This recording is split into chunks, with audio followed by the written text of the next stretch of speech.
Good morning, everybody. This will be our Q4 public safety update, and a lot of times when we have these, it's a lot of the same faces that have been in our previous quarterly meetings, but we have a lot of new faces today. So I might be doing some things here in the start to introduce how we do things here so that we're all kind of on the same page before we dive into this presentation. These quarterly public safety updates started about 2.5 years ago, because we felt it was important quarter by quarter to share where we are as a police department, where we are as a city when it comes to violence and when it comes to the initiatives that we are taking to hopefully reduce that violence. So the format that you will see today is a similar format that we have used in previous quarterly public safety updates. And for those in the crowd, don't worry about not picking up my sound. They're going to be the important ones. I'm just introing it for you guys.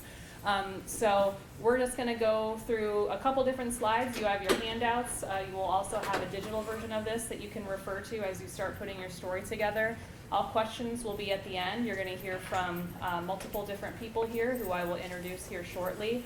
And the idea is so that when you walk away, you have a good idea of where violence stands in South Bend, what our department and city is doing about any spikes, but spoiler alert, we do have some good news today, at least better news. So I know that the folks at this table are excited to share that. So let's just dive into it. The purpose of this update, as we said, when it established about 2 years ago, was just to give everyone, media and the community, an idea of where we stand in the city when it comes to violence and those initiatives. A couple quick announcements. We call it announcements from Mayor and the police chief, but then it's kind of turned into announcements from Ashley sometime over the past couple quarters. But I'm going to have everyone introduce themselves if they have any opening statements they want to make, and then we'll get into some of our initial announcements. Oh, I'm starting. Lieutenant Kayla Miller with South Bend Police Department with the Detective Bureau and Michiana Crime Stoppers Coordinator.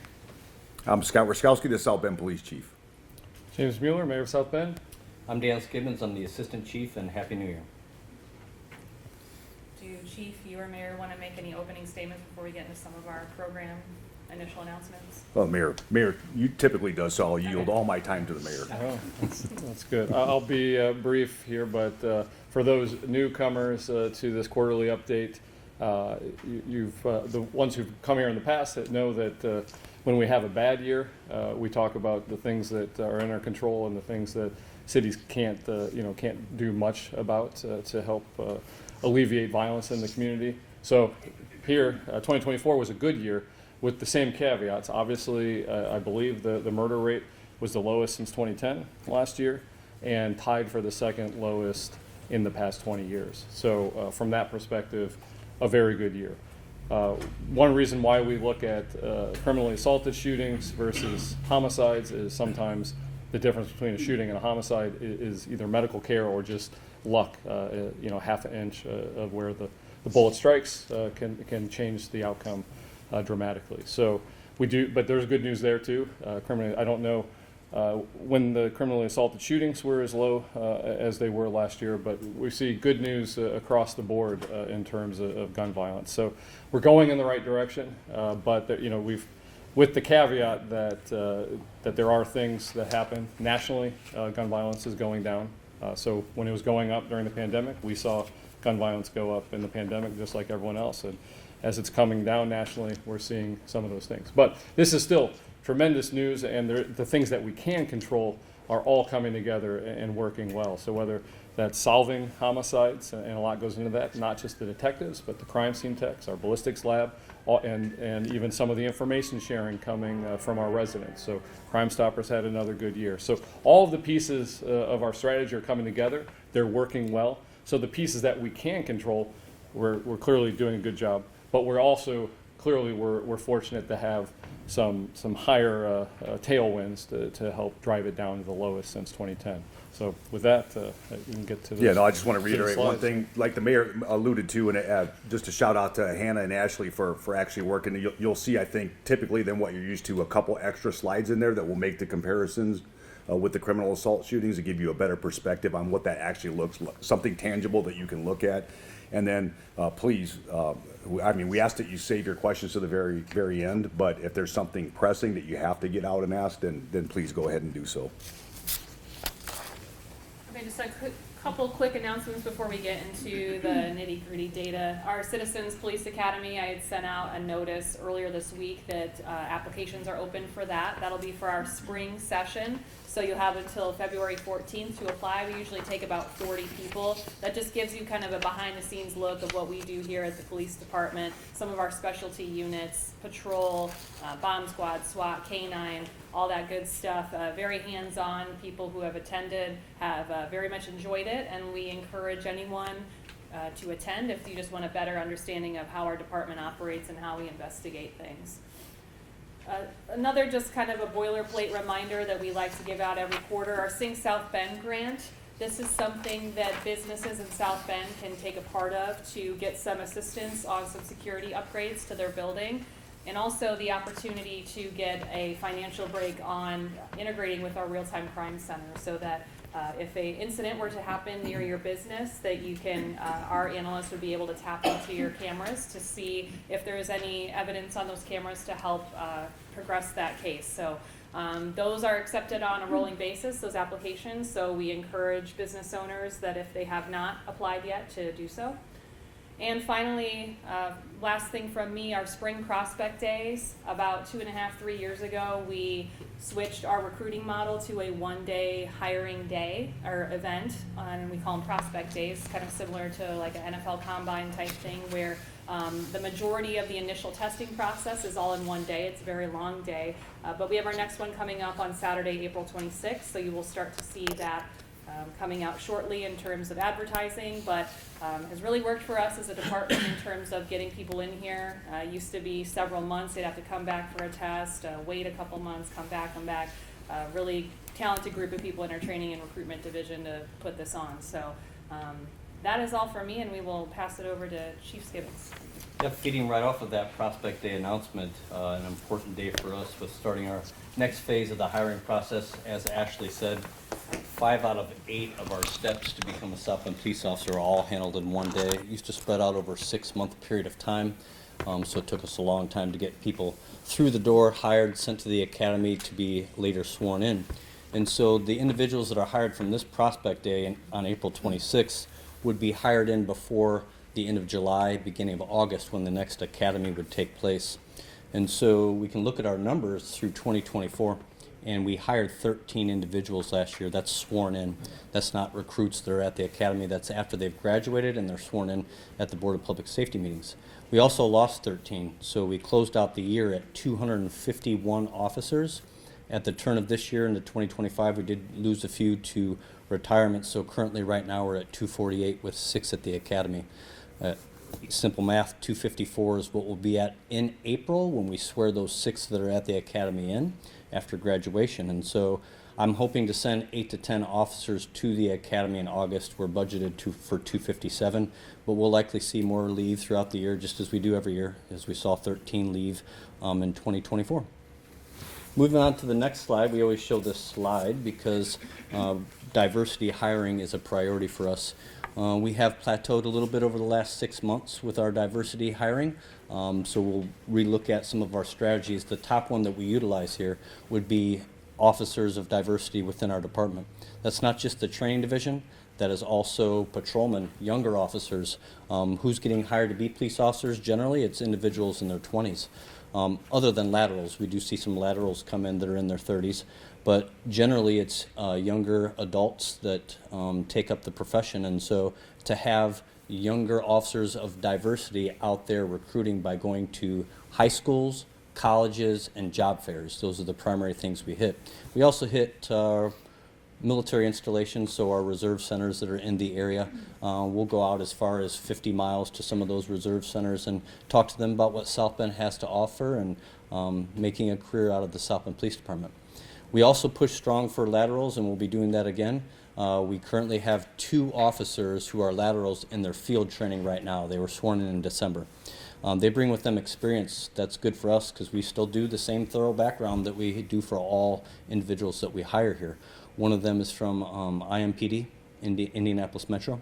The other is from a smaller department here locally, but both bring vast experience in several years of policing. So happy to have them on board, and they'll be on their own here soon and assigned to a shift.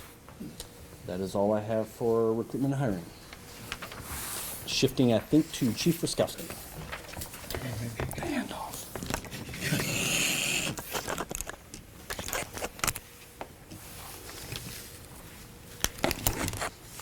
Yep. So I do have a couple slides here.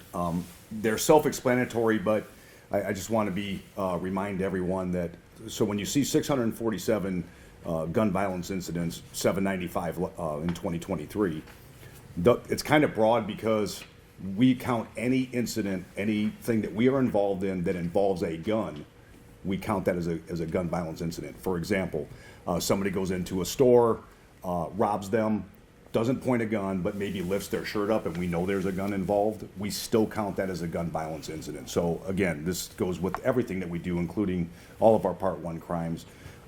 When we classify and submit to the FBI Department of Justice, our crimes, they are the highest submission, not the lowest and not in between and not a gray area. They're the highest ones that we can submit, and that's what we do. So it just gives you a perspective. Guns recovered, 705. Actually, I just checked this morning, it was 707 because we had 2 guns from 2023 that were processed in 2024. But we're leaving it 705 because that's the gun cases that we have recovered at South Bend during that 2024 year. And then you'll see in some more slides, but 62 criminal assault shooting victims. In 2023, we had 80. We do not count suicides. We do not count accidentals. We do not count intentional to see what it feels like, and we have had those. But we do not, those are not criminal acts, so we do not count those. Those are only criminal assault shootings. So there's a huge reduction there. Next on the, you already flipped it, Ashley. Okay. Yep, so you'll see here, I was actually quite pleased when Hannah presented this one. I didn't know what to think at first, but it is what it is. So if you look at it, the chart speaks for itself, and this is exactly the numbers that we have been talking about. If I seem a little excited and celebratory, I am, analytically, but it's above zero. I know this is cliche coming from me, but it is. It's above zero. We want zero. So we did see a huge downward, from 2023 to 2024. And then again, you look at we had 5 homicides from gunfire, 7 total homicides in South Bend. And Kayla will give those numbers here shortly and maybe explanations if necessary. Did you all get these? Oh, you all have these. Okay. The next slide, I know you've heard from other agencies and they're talking about how many calls for service they responded to. Well, here's ours. So you can look at that. That's, people ask me, I think one of the media personnel asked me the other day, why are you over 100,000 calls for service? Well, we have 105,000 people in South Bend. That doesn't mean each one is, every day dialing us. But what it does mean to me anyway is people are more confident and trusting in their police department, and they are more apt to call to report something with the assurance that we will resolve that incident no matter what it is. And we've done a phenomenal job of doing that, whether it's taking something as horrific as a murder homicide all the way to resolution, or if it's a property line dispute. Now, should we be doing those? Probably not, but we do. And I think that my last slide would be, I didn't say on there, we had 1,531 calls for some type of mental distress issue.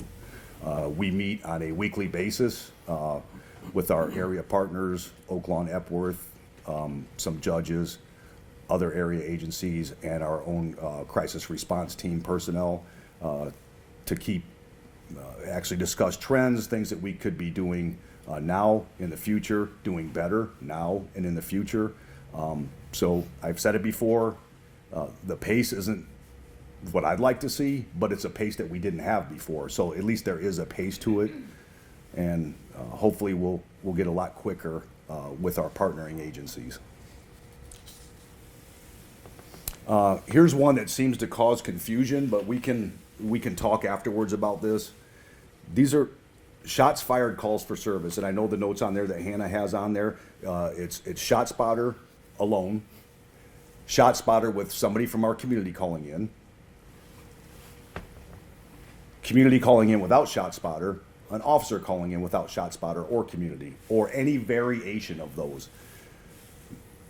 The people will say, well, we heard it on the scanner, and I will promise you I have 2 points to make at the very end of all this. But when people say, well, we heard it on the scanner, or you'll see it maybe various Board of Safety, council meetings, or whatever, where people will bring this up. We have to have facts. We can't have speculation. If we have evidence that shots were fired, we report every single one of those. So we just had an actual alert. I heard it. It was the day before yesterday. Come to find out, it was a snow plow whapping. Some private person was plowing a lot in the snow plow. Something happened with the plow, whether it was too hard, something broke on it, whatever. But it slammed down and it went off as an alert. I believe we also had a community member call in on that as well. And when I first heard it, it certainly did sound like a gunshot. But further research, when our officers go out there, they found out that it was actually that plow dropping. So there are things that we vet 100% to tell you and our public that was or that was not a gunshot. So if we have shell casings, if we have bullets, if we have damage to something, we can emphatically say that, yes, that was a gunshot because we have evidence to show that. So that's again, I know that's confusing, but we do go out on those, and we've had 581 case reports based on those shots fired calls. And you see almost 4,200 shell casings collected in 2024.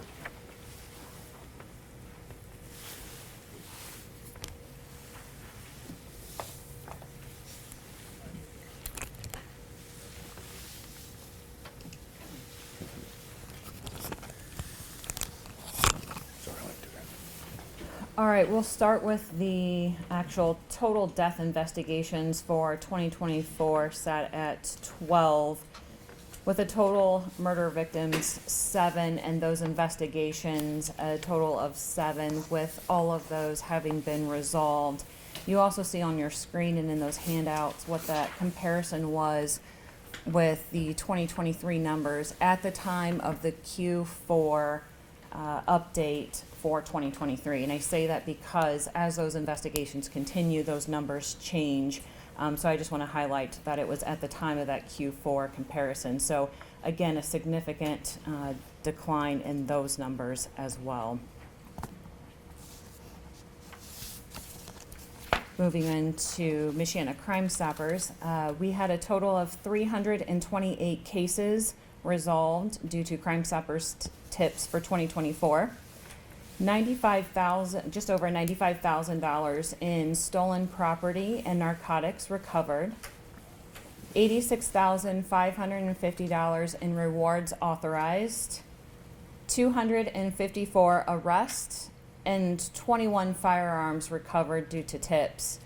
And we wanted to also note that since this was our we celebrated 41 years in the community, and our numbers totaled since in our 41 years, over $18.5 million in recoveries and over $1.37 million in rewards approved, over 9,000 arrests, and over 49,300 cases. And we didn't start tracking firearms until 2022 when we implemented that Victory Over Violence pilot program. And since then, it's been over 55 firearms recovered due to Crime Stoppers tips, with 27 Victory Over Violence cases.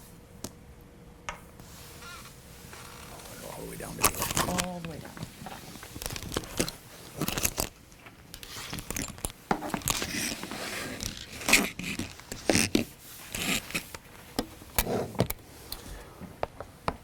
All right, I believe I have the next cluster of slides, maybe 8 or 9 or so. Starting off here with strategies and programs, and the first slide is traffic enforcement. We've changed where we put traffic enforcement in the public safety presentation because it is a strategy for us and an important one in overall public safety. About a year and a half ago, we maintained staffing levels.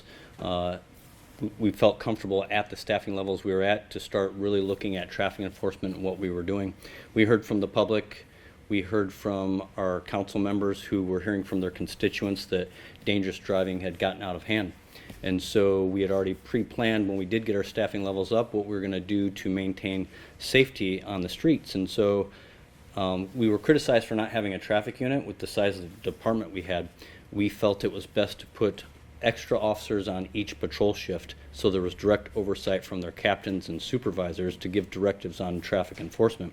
In the past, with a traffic unit, you have someone that's in charge, but they're in charge of all the different shifts, and so oversight can't be 24 hours of coverage, but at the shift level it can, because we have 3 shifts, all 8 hours, the captain's giving directives and then looking to make sure that those directives are being completed. And so at least 2 traffic cars on each shift every day have been performed for the last year and a half. And what you have here, you can see how we performed with traffic stops alone. This doesn't mean citations were written in all of these. It could be a verbal warning, could be a citation written as well. We saw an increase in Q1 and then about the same levels in Q2 and Q3. And then Q4 we see that drop off. I believe that that's likely due to inclement weather hitting us a bit sooner this year than last year. November saw colder months. December saw snowier conditions, so you're going to see less traffic stops. Our officers are responding to more accidents, and so the ability for them to perform traffic and in inclement weather, they're just not going to perform as many. So we'll look to boost those back up in 2025, and then also looking at our data to see if it's having an impact on accidents, serious accidents, intersections where we've seen that historically, and then directing those officers to whichever intersections had the most accidents in 2024. That's what we'll be doing in 2025 with traffic enforcement. Talking about the Real-Time Crime Center, Fusus is the technology that we utilize for that, and it integrates all the city cameras, all the business cameras. It also integrates our license plate readers through Flock, the company that we utilize for license plate readers, as well as ShotSpotter technology. We utilize 2 different ones. For ShotSpotter, it's gunfire detection system is the one that we've used since 2014. But we also use Resource Router. It's been renamed. It was previously ShotSpotter Connect. That provides, well, sorry, I'm getting off into some different slides. We'll go to the next slide, which is a snapshot of Real-Time Crime Center before I talk about ShotSpotter Connect. This shows you what our analysts have been doing in the Real-Time Crime Center in 2024. It's been a slow build. We bumped it up to 4 crime analysts working just in the crime center alone, and that training began early 2024 and was completed in about May. So you see in Q2 we start to spike up there with case reports worked on by the Real-Time Crime Center analysts. And so then another Q3 a jump up there as well. In 2025 we've started a process to hire 2 more crime analysts that will work only in the Real-Time Crime Center, boosting us to 6. That'll provide us with 18 hours of coverage every day. So we'll continue to see these numbers grow. Important here is aggravated assaults. A lot of those firearm offense related, and that's a priority for us. So that's what the Real-Time Crime Center analysts will work on first, and you see 25% of those 242 cases were worked on by them. I was also informed that that's just case reports. Calls for service, the Real-Time Crime Center worked on over 1,300 of those. And Chief talked earlier about our numbers for calls for service, so we'll look to increase that as well as we have more analysts working in the Real-Time Crime Center once they get their training in. And the next slide shows a couple of important successes, a bank robbery that the suspect was quickly identified by analysts working in real time. And then also we had a string of larcenies from vehicles and vandalisms in downtown garages and parking lots. And so our analysts had to do a deep dive into those and look at integrated cameras to try to identify a suspect, and we successfully did that recently. And I believe Lieutenant Miller can correct me if I'm wrong, but charges have been approved by the prosecutor's office, so we'll see some information coming out on that and look to get the individual responsible for a large number of those picked up. Moving into our LPRs, an important strategy for us. We utilize Flock. We have 48 of those in the city of South Bend, and they're on major thoroughfares, not all of them, but most of them. And so it's become a great investigatory tool for us and a real-time crime center tool for us when a critical incident has occurred. The next slide gives you a breakdown of where we're at with Flock Assist, what type of cases, and it also shows you the large boost that we saw up to 151 cases. And that is not due to increasing our cameras. We have the same number in 2024 that we did in 2023. It is attributed to our analysts who are working more of the cases and utilizing the flock technology and helping out detectives in the Detective Bureau.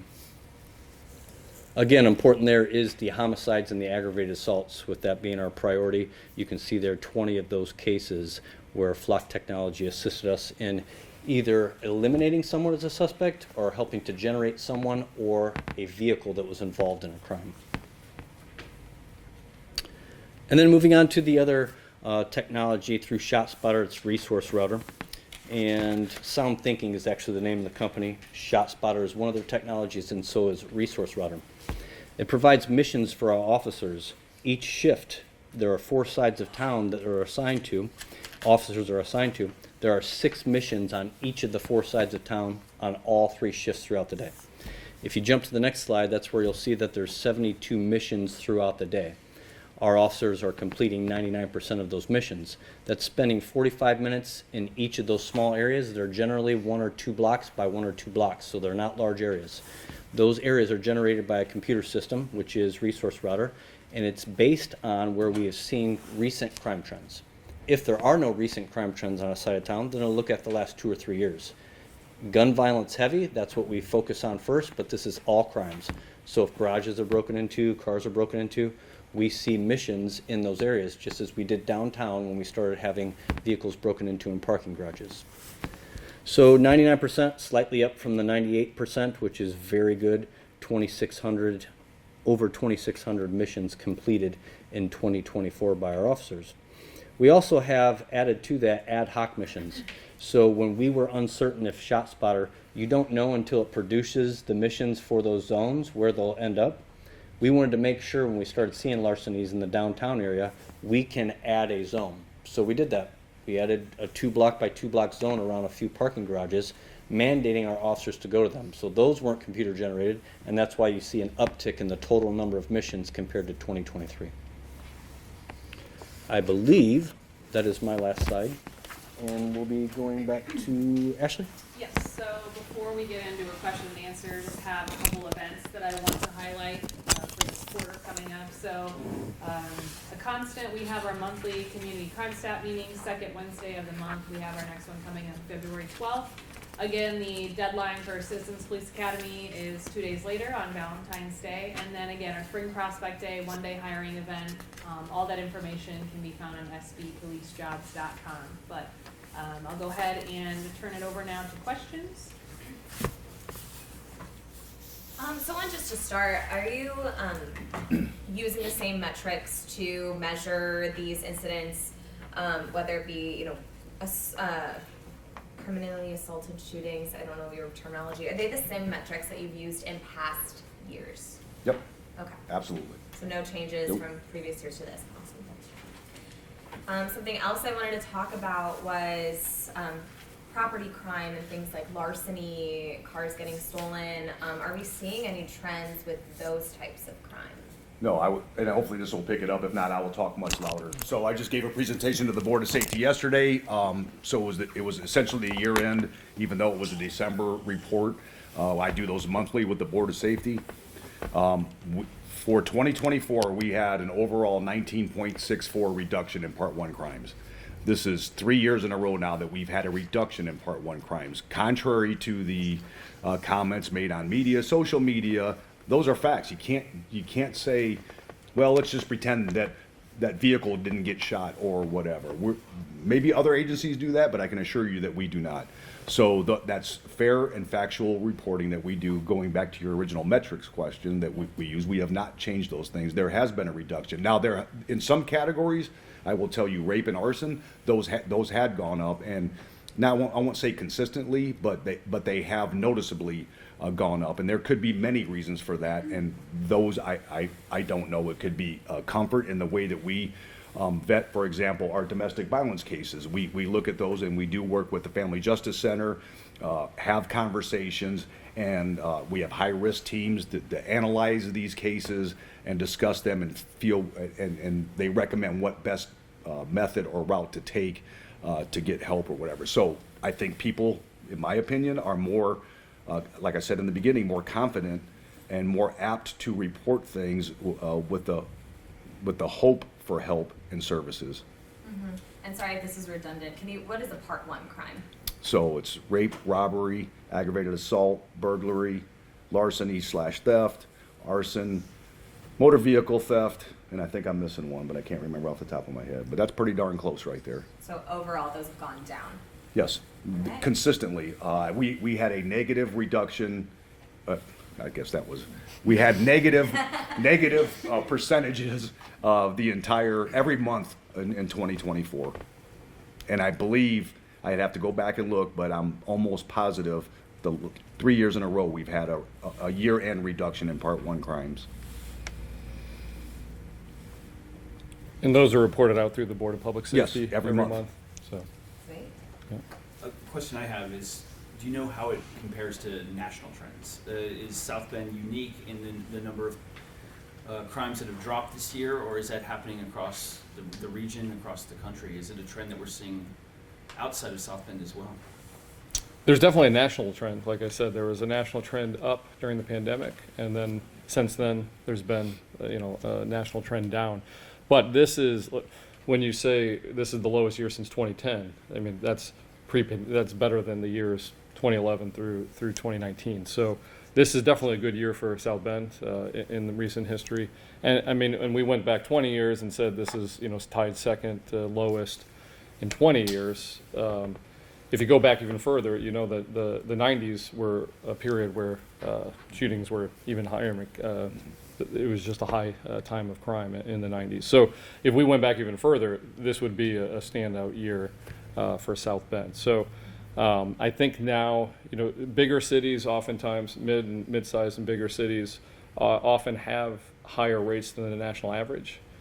This gets us close to the national average in terms of, so that's just something that if you go around, you look at bigger cities, they're usually the ones with the higher than national averages. So being close to the national averages is a very good year. Mayor, do you think that public perception matches the data for how we're doing in terms of safety? No, I mean, of course not, because there's still all this trauma. The years preceding that were especially violent in our recent history. Maybe close, not as high as some of those 1990s years that we talked about, but nevertheless, in our recent memory, those were pretty high. So we need to have years like this, more regularly for people to fully appreciate that it's gone down. And then I also wanted to ask about, when we talk about gun violence, it's great news that it's gone down, but what about, can we talk about demographics? The main thing I want to talk about is young people, like minors, juveniles, committing or being the victims of gun violence. On Christmas Day, we had one teenager shoot another in the face. What are those patterns that you're seeing with young people especially? I don't think there was a special pattern in 2024, but over the past several years, we've seen gun violence go younger and younger, reach younger ages. So that's still there, but it didn't necessarily get worse in 2024. But I don't know if No, and I think was it Hannah? Was it Q2 or Q3 that we actually put that Q3 so we could I can get you that, and I'm sure that's just probably an easy update, Q3, Q4, to give those the age ranges there. Great, thank you. Yep, there was 8 in quarter 3, and now there's 9 in quarter 4. So does that, Mayor Mueller, is there anything being done on the city level GBI specifically for juveniles? Well, there's a whole host of issues that goes into why violence has gotten younger and younger. There are some things, first of all, kids are not supposed to have access to firearms. So, I mean, first and foremost, trying to get on top of that. How do we make sure that guns aren't getting into the wrong hands, which includes, small children? That's a piece that's not, easy for us to do from a regulatory environment here in Indiana, but it's something that's important for us to get on top of, because that's, kids are going to do dumb things. I think we were all kids once, and we didn't always have the best judgment at times. But then you add a weapon a deadly weapon into someone's hand, and then that's what ends in tragedy. So that's an important piece. The other pieces are, this gets into the root causes of gun violence and what we can do. So, I mean, GVI is certainly looking at the groups and the individuals that are driving most of the violence, and so giving them opportunities to get out of that life and put the guns down and seek opportunities. So they're definitely doing that, and then as well as making sure that we do have these opportunities in the first place, making sure neighborhoods, we have, we don't have concentrations of poverty, we don't have concentrations of wealth, we have mixed income neighborhoods. So those are longer term, bigger, housing policy and across the board. But that's the goal. We get mixed income neighborhoods, we get stable neighborhoods. That also helps schools, gets schools across the entire city that are performing well. And then ideally, you have your schools matched up to opportunities when they graduate. So that is what we're working toward. Some of those are longer term.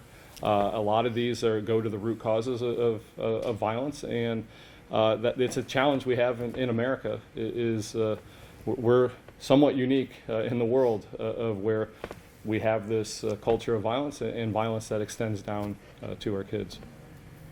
And then Chief Ruszkowski, same question. The police department does community barbecues. You have the PAL program. Is there anything else that you're doing to help, kids stay in school, stay away from guns, stay away from gangs? I mean, we still have our school resource officers. That seems generic, but I trust me when I tell you it is not generic. They are intimately involved. It's not just our school resource officers. Officers that are working school events, for example, in a part-time position, whether it's basketball games, football games, there's still the interactions, positive interactions, with the kids themselves. We have people within the prosecutor's office, the juvenile justice system, that we maintain at minimum of a weekly contact with. And anything that we can do, put the police badge aside for a second, human being wise, whether it's coaching, there's several in this room who coach kids sports. Those are just things that we should be doing anyway, right? Regardless of what profession anyone is in. To be at least part of a mentor type figure for kids. But as the mayor said, these shouldn't be having them, shouldn't be having even the violence tendencies that we have everywhere. So again, I mean, this is a question that has very, very tons of moving different parts to it, I guess. Our PAL program has continued to Yes. grow, and you've seen more events from them as well, from boxing events, special events that they've had, and throughout the summer it's continued to grow. The leadership of Captain Heron, he's taking the lead on that, and of course we utilize officers from the police department to help out with that, and also non-officers, so residents of the city can apply to be a part of that as well. But that's continued to grow, and that's promising as well after coming off of the COVID years. Yeah, I'm glad you said that, because 18 or 1900, I believe, that we had registered, and I know we were on average right around 900 throughout the entire year of kids. So I know people say, well, what the police department is doing, well, just look at the number I just gave you, and if you think that we're not doing our part, then I'd love to see what is being compared to. I asked Mayor Mueller if he thought public perception matches the facts. He said no.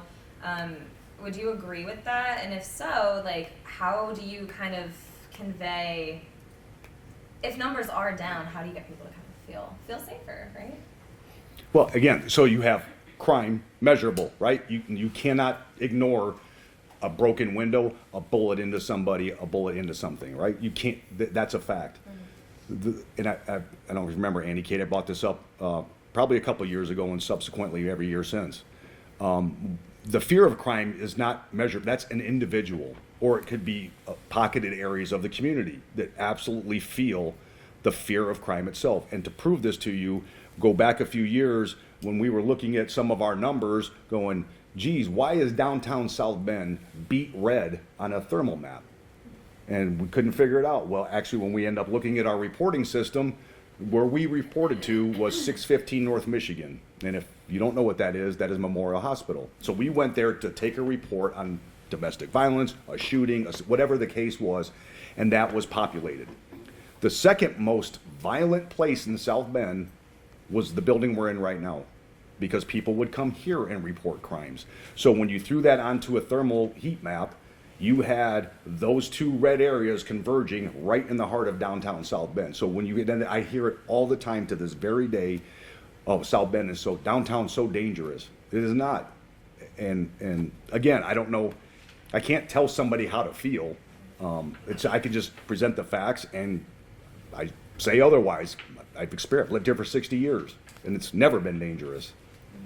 And we're getting into some profound questions here. I mean, humans experience negatives. If you're trying to replace a negative, you have to have twice the positive to overcome the negative. That's a psychological challenge with people. So, the fear will shoot up like a rocket, and then, even as things go down, it kind of comes down as a feather. So the only way that we'll really get there is if we continue these trends for a period of time, and then people will feel as things have, reality does have a way of connecting with residents. It just takes time, especially when there had been a big spike and there had been, a lot of fear around our city. I mean, so you could ask the same question about the economy, right? I mean, the economy, on the metrics, the economy is looking great, but people don't feel as good about the economy. So these are profound human psychology questions. How we perceive reality. Switching gears a little bit, how do you think that, this is for you, Chief, constitutional carry has impacted these numbers at all today? Yeah, I would defer to the mayor, because I know this is really something that's near and dear to him when it comes to this on that part, but it's still confusing, constitutional carry or not. You have to be 21 to buy a firearm, but only 18 to carry it. That's never made any sense to me. And one of my main points in all this, when Indiana made this decision, was they did not talk to all the other area agencies. Who does it affect? I don't even know who lobbied or spoke to, or what lawmakers were involved in pushing this forward, but you would think you want to be all-inclusive with every agency in the entire state to make a decision on what laws you're going to pass. I know I just addressed this the other night, wherever we were. I talked to one of the reporters that asked me a very similar question, and it makes no sense to not have input from everyone if you're going to make a decision on behalf of everyone. Yeah, I mean, when it happened at the time, there's been a lot of studies around the country about what the impacts of such a program would be. The laxer these rules are, there are higher rates. I mean, there's studies, multiple studies that have shown that.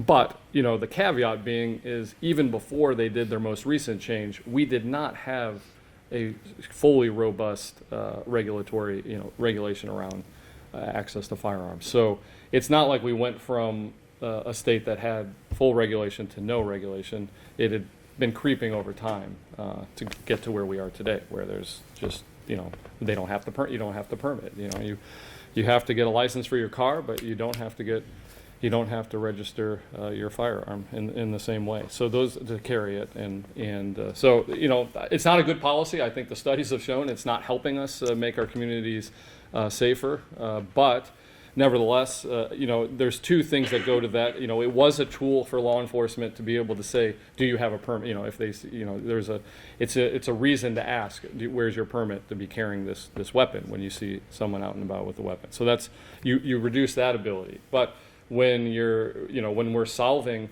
100% of the homicide cases, we are effectively getting the violent offenders off the streets. So there's other ways to do it, and a lot of the violence is driven by the same individuals. So the more violent offenders we're getting off the streets, that's clearly, there's so many things going into this. Like we said, there's national trends, there's bigger things, but the one thing we do know that is in our control to some extent is there are studies that show more officers lead to safer communities. There are certainly studies that show if you're solving your homicide cases, especially well above the national average here, you're removing violent offenders off the streets. That does make your community safer. We do know that much, and so we can credit that. But obviously, like we said, having the lowest number since 2010, second lowest in 20 years, there are a lot of other things coming into play, and I wish we could identify them because we do more of that. But some of these things we just don't know. There is explanations on that as well. I mean, it's not. I know it's our public safety update, which tends to infer it's police only. That is furthest from the truth. So yes, we have phenomenal officers and detectives that pour their hearts and souls into every case that they get, whether it's taking a simple, lost property report all the way up to the worst case scenario of a murder homicide. But there's all the other factors. You have social service agencies, you have Oak Lawn, Epworth, all these other places. You have prosecutors, you have juvenile justice center. But most importantly, and I think we all tend to forget, the same people that say they have this fear perception are the same ones that are actually stepping up and preventing these things from becoming a disaster or tragedy where we have to send our officers and detectives out to investigate those. So again, this is my feel. This is what I feel. And you're going to get hard to argue because been here 60 years, 37 on this police department. So I know what I know and I feel what I feel. And if it weren't for family and friends intervening to talk people away from what it is that they are intent on doing at that moment, that's had a drastic impact, I can assure you. And again, the faith and confidence and quite frankly trust in our department, people are more apt to come forward. And if we can't do anything about it, we can figure out a way to get something done about it. And I think that's what people are feeling. That's what it feels like to me. Actually, I've been told that. So, Chief, this phone is for you. I guess from a department standpoint, I know obviously individuals make their own choices for what they want to do, but is there something that your department was doing right in this last year that you want to carry on moving on to next year? absolutely. Almost everything. So I know that's a nutshell answer, but as Dan had talked to, so we have our mission, our specific areas of enforcement that we go to.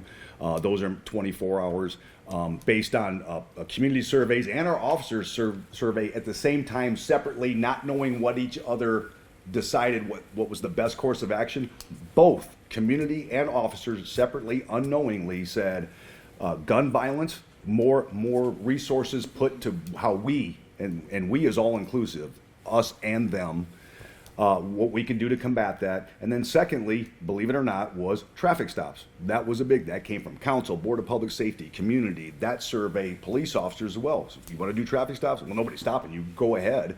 But adding the officers to the shift where we can do direct resources immediately, not have to wait, send an email, wait for the shift 16 hours later to come in and catch a glimpse of that and possibly decide they're going to go ahead and move in. All those things play a factor. And then I think the harmonious relationship that our detectives have with the prosecutors, who are, when our detectives show up to something, so does a prosecutor. So I think that is a huge factor in and of itself. And I'm not talking just local. We have federal prosecutors as well that are involved in these. And then the other resources that go with it. What type of assistance does a victim or a victim's family need after this tragedy? And that's kind of like, should the police be doing that? And the answer would be, at crime, no, that's not within our bailiwick. But working together with everyone else, it becomes all of our bailiwicks. So all those things, I think, play a huge factor in what you're seeing. And I guess just like to follow up with that, what about something that you guys could improve on then from there? Well, you saw the Q4 on the traffic stop, so that's one of those things, and that's why I kind of let Dan take that part of it. I mean, look, Maybe residents are driving better. Residents got the message. Which is kind of the antonym to go, well, the officers are out busy taking crash reports, so they can't make stops. Well, if you had stops, maybe they wouldn't have to take crash reports. So there is that theory. However, that I would like to see stepped up, and it is, and it will happen. But when you see a 99% completion rate, it's not that's what they're told to be at. I would like to start pressing forward. I know we all have, because I have two other division chiefs and captain and lieutenant in here, to have the officers take it upon themselves to recommend what those areas should be. That's how it's supposed to work. The beat officer should be relaying up what resources they need to deal with whatever situation. It doesn't have to be shootings, if that's the priority. So a trigger's pulled, priority number one. And then if you have other violence, that's priority number two. Other things happening after that is the officer's priority. And if those other two things aren't happening, what do you need from us to deal with what you're having to contend with. That your priority is we can help with. So that would be that's going to be our focus, I can tell you, from your question. Now, there's a big football game coming up on Monday. Really? Football, but yes. Is there any kind of patrol organization, like how you're organizing it, like around local bars, just in case there's any incidents with drunk and disorderly coming up? Well, I won't talk about strategies and tactics. However, I will tell you that we have our weekly meeting, matter of fact, with all area agencies, and today was one of them. So when we have knowledge of probably higher attendance, personnel that we've been keeping an eye on lately that may be involved in some of these, absolutely. So I'll leave that part right there. I will. You can't say there's going to be any extra deterrence insertion in bar areas on Monday. Well, hopefully somebody's conscience will be the primary deterrence, and if not, family and friends will be the secondary deterrence, and then if we have to, then we'll be the deterrence. So we'll And then you guys are going on 3 years having a real-time crime center. What can you say is the difference between operating with that one and having one now? And maybe Lieutenant Miller, you can talk about if it has helped with detective work or in analyzing crime trends, and just how are you guys feeling about it 3 years later? Do you want to start, Chief? Yeah, I'd love first? to. South Bend Sync is a big part of the real-time crime center. Our officers in the field have the same technology they do in the real-time crime center. So you see Fusus working out in the field where officers can see which residents and which businesses are already integrated. They can connect with the real-time crime center. They have radios in there and they're talking to officers on the street. Can you start to look at this? Can you start to look at that? Can you look at these cameras? So in real time, crimes that don't even have to be as serious as gun violence. It could be a motor vehicle theft. It could be a burglary from a garage. They're using Fusus in the field and also relaying that to the real-time crime center, who have analysts that can immediately start working on that. So solving cases before they make it to the detective bureau, that'll be an important thing for us to look at. This year, I believe, is the right year to do that because our staffing will be up to 6 analysts. So we're providing more effective and efficient work from the real-time crime center by having it fully staffed. And so at the end of 2025, I would like to look at that and see if our closure of calls or reports not even making it to the Bureau for investigation because they're being closed out on the street. And I do want to say the third year it's been built up. I'd say we're just now starting to feel the full, like it's fully built up, and not just with staffing, but even getting partners, the business partners, cameras deployed as well. From a detective bureau standpoint, one of the values for us is that it gives the detectives the ability to have some of that video kind of already ready for them, and the analysts are able to review that and kind of give them a snapshot of, hey, this is what we're looking at, this is what we saw. You can kind of jump right to this particular minute or even second, and this is where the description is, or we grabbed a snapshot of the suspect, here's a snippet of it. So then that way it cuts down on some of that time. Not always, but a lot of the times it does. So it kind of streamlines some of that for our detectives. We've seen that. You saw a couple of the highlights that we talked about today. So things like that are definitely valuable for the Detective Bureau as we work very closely with the analysts on the majority of our caseload.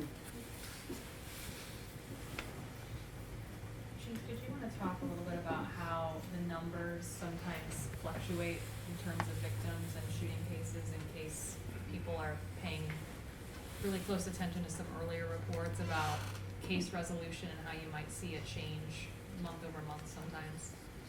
Yeah. This is the age-old thing. When people bring up, I don't remember who asked the question here, but they always say, well, how come your numbers are different now? Well, an example would be if somebody was shot in 2023 and unfortunately ended up passing sometime 6 months into 2024, or go, well, how come you should have one more homicide? Why do you have one more homicide now, one more murder now than you did before? Well, because the incident, everything occurred in 2023, but the death occurred in 2024. That's one. I'm glad you just mentioned that, Ashley, because I almost forgot about the 2 points that I wanted to, and these are almost synonymous.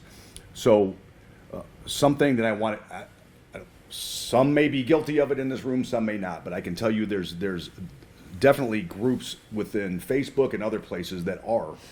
And I will tell you, so first of all, I would ask the media, and you all have been pretty good about it, but it still occurs, putting out information that has not been verified.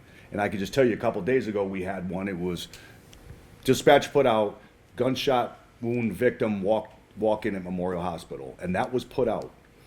Now, I will tell you that an employee of the hospital told an officer, a security guard, who told an officer, who told a supervisor. The supervisor wasn't even there, was dealing with another incident, and let dispatch know, and dispatch put that out. That all of a sudden became, well, South Bend's hiding numbers, a gunshot. He wasn't even shot. So these are one of the things that, and we spent, I don't know how many times I'm blowing Ashley's phone up and Dan's and everybody else's and trying to figure out what happened here when literally we did not even have a gunshot wound victim here. Secondly, the natural assumption to that is, well, if a gunshot victim shows up at the hospital, it must be a South Bend thing, and it isn't. They aren't. So I would ask, please, wait for something to be verified. And most importantly, Ashley didn't ask for this, but I'm asking for this. Don't start blasting her within 8 seconds after something is put out to see if she can know the resolve in this. And because we don't even know yet, and I'm still trying to get a hold of cops, or one of us are, to find out what is really going on. And the cops are busy doing stuff, and they ain't gonna have time to answer a phone and give an explanation when you have, at times, mayhem occurring somewhere, not even involving that incident. And then secondly, I will tell you that I've seen with, and this frustrates me to no end, social media groups primarily, but I've seen some medias do it, putting out actual addresses of incidents. We just had one yesterday where an actual address was put out, and it was put out, well, originally, and that was not us, it was errantly on somebody else's part, that a 4-year-old was shot, and that was not the case. But I will tell you, it was a 40-year-old, and like I told you before, we don't put out suicides, and we don't put out accidentals or whatever. So please, I'm begging you to wait for that information, and I would hope that people would not be putting out, although I have seen it, actual little addresses. Can you imagine any one of you in this room, if that was one of your family members or friends and they put out that address and you hadn't been notified by any of your friends, and you see this on some social media thing? That would be beyond upsetting. I know it would be to me. So I know the First Amendment provides many things, but I'm highly doubting that you're putting somebody's personal information without being vetted is a protected First Amendment thing. I'm pretty sure it's not, but I'm not an attorney. So. And there are a couple other cases, something goes from a homicide to a justified homicide, and it's determined to be self-defense by the prosecutor. That's one. There also, we focus a lot on gun violence because that's a big focus area. If you look at homicides, there are other ways to kill people other than a gun, so there may be, but generally the vast majority of homicides are gun related. But the murder rate we talked about was all inclusive, not just the ones we focused on. Yes, so we had 7 total. 5 were by gunfire. 1 was by stabbing. I will not say what the other one is yet because that's still, we will be releasing that probably before long, but unless you're comfortable doing it now, which you may not be. We can just say that it was by physical assault. That was that's what we've released so far, and that's fair. Good. I think that's what Ashley was getting at. Thank you for jumping in there. I got off track there with my 2 bullet points. Sorry about that. I was going to ask, you kind of mentioned recruitment and hiring. I was just wondering, going into the new year, this next year, what are some priorities for that? Is diversifying the police force one of the priorities going forward? It's one of the top, and it continues to be. It has been for about 3 years. We saw a dip with retirements in our diverse police officers around 2020, 2021. We've seen all of those numbers work their way up over the last 3 years. I believe African American was all the way down to 6%. Hispanic was 5%, as was female officers. And you can tell from our numbers, all of those have climbed. We did see a little bit of a plateau the last 6 to 9 months, and so we'll just look to the training division to continue their efforts. And it is the #1 priority, as well as hiring laterals, individuals that already have experience coming into the police department.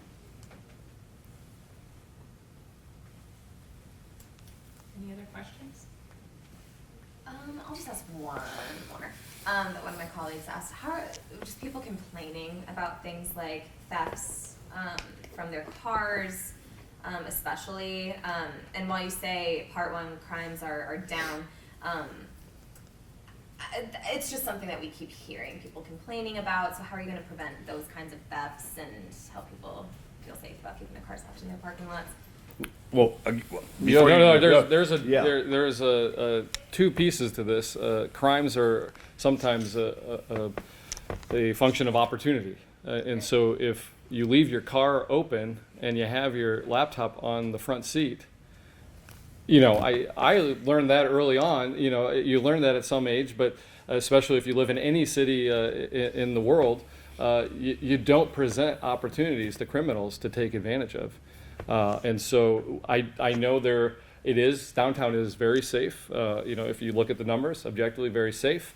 And that safety sometimes leads to complacency. So we do have a lot of opportunities being given because people feel so safe. I mean, I'm not saying that, I'm not trying to flip this, but I think people need to be aware in any city in America, don't leave valuables in your car.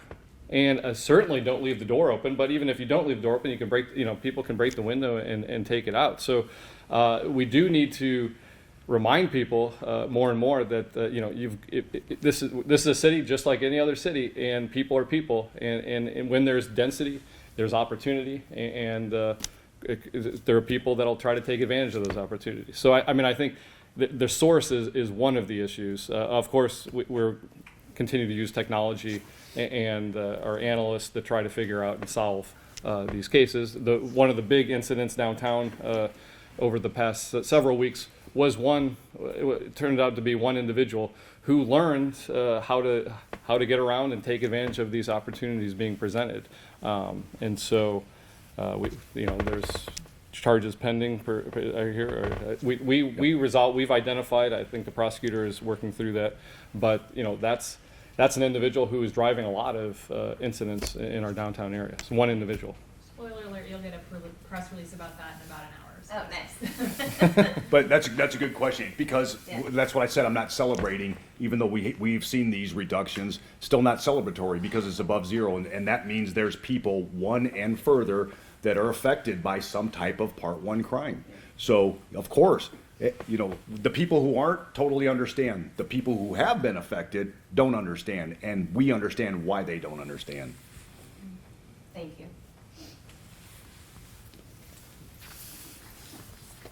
Anything else? Thank you, everyone, for